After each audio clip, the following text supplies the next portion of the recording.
പ്രിയപ്പെട്ടവരെ, ഇത് ഞങ്ങളുടെ അയലക്കത്ത് ഉള്ള മേഴ്സി ചേച്ചിയാണ്. ഞങ്ങൾ ഇന്ന് എല്ലാവരും കൂടി ഇത്തിരി ഫുഡ് ഉണ്ടാക്കാമെന്ന് വിചാരിക്കുകയാണ്. അപ്പോൾ ബിരിയാണി ഉണ്ടാക്കാനായിട്ട് മേഴ്സി ചേച്ചിയുടെ അടുത്ത് കുറച്ച് മിക്സിയിൽ അരയ്ക്കേണ്ട കാര്യങ്ങളുണ്ട്. അതിന് സഹായം ചോദിക്കാൻ വേണ്ടി ശ്രീരാഗ് ചെന്നതാണ്.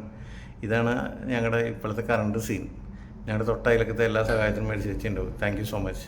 പിന്നെ ദൈവത്തിൻ്റെ ഒരു അനുഗ്രഹം എന്ന് പറയുന്ന പോലെ ഞങ്ങൾക്ക് കാരിയിങ് ആയി 2 പേരുണ്ട്. ഈ പൂച്ചയുടെ പേര് കിക്കു എന്നാണ്. ആളും 8 മാസത്തിൽ നിൽക്കുകയാണ്. പിന്നെ നമ്മുടെ ഷാഫ് രശ്മിയുണ്ട്. രശ്മിയും ദൈവം അനുഗ്രഹിച്ചിട്ടുണ്ട്. മക്കളുണ്ടാവുക ദൈവത്തിൻ്റെ ഒരു കാരുണ്യമാണല്ലോ. എന്തായാലും എല്ലാവരും നല്ല ഹാപ്പിയാണ്. ഞങ്ങൾ ശരിക്കും ഈ ഭക്ഷണമൊക്കെ ഉണ്ടാക്കി കഴിക്കുമ്പോഴേ പരസ്പരം ഒരു സഹകരണം ഉണ്ടാവും, സന്തോഷം ഉണ്ടാവും, ഒരു സ്നേഹം ഉണ്ടാവും. ഒരു കമ്മ്യൂണിറ്റി വളർത്തിക്കൊണ്ടുവരാനായിട്ട് ഒരു നല്ല പരിപാടിയാണ് ഈ ഭക്ഷണം ഉണ്ടാക്കലും അല്ലെങ്കിൽ സ്പോർട്സ് അങ്ങനെയുള്ള കാര്യങ്ങളൊക്കെ. അങ്ങനെയാണ് ഞാൻ വിശ്വസിക്കുന്നത്.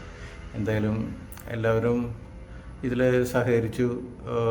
പിന്നെ നമ്മുടെ ഇന്ത്യൻ KP വന്നിട്ടുണ്ടായിരുന്നു. അപ്പോൾ അവൾ ക്ലാസ്സിൻ്റെ ഇടയ്ക്കാണ് നമ്മുടെ ഇതിൽ സഹകരിക്കാനായിട്ട് വരുന്നത്.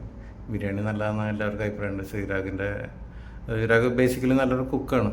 അപ്പോൾ എല്ലാവരും അതിൽ സാറ്റിസ്ഫൈഡ് ആണ്. ആഫ്റ്റർ ഓൾ ഞങ്ങൾ സ്റ്റവ് അടക്കം കഴുകി വൃത്തിയാക്കി ക്ലീനിങ് എല്ലാം ചെയ്തു. അപ്പോൾ thanks for watching my video. അപ്പോൾ അടുത്ത വീഡിയോയിൽ വീണ്ടും കാണാം. Have A good day.